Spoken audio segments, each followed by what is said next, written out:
செய்தி. வணக்கம். விவி செய்திகளுக்காக ஊர் செய்திகள் வாசிப்பது ஸ்பெர்னா. ஷோலிங்கர் மற்றும் சுற்றுப்பகுதியில் 2 நாட்களாக இரவு நேர கனமழையில் காரணமாக ஏரி குளம் நீர்நிலைகளுக்கு நீர்வரத்து அதிகரித்துள்ளது.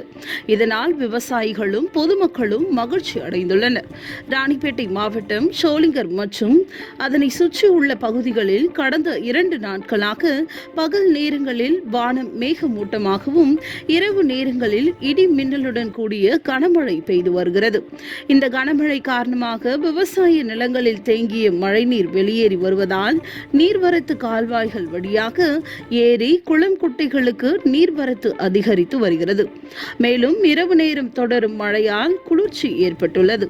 மேலும் 2 நாட்களாக தொடர் மழை காரணமாக ஏரி குளம் குட்டைகளுக்கு நீர்வரத்து ஏற்பட்டுள்ளதால் விவசாயிகளும் பொதுமக்களும் மகிழ்ச்சி அடைந்துள்ளனர். விவி செய்திகளுக்காக விஜய் மற்றும் பாஸ்கர்.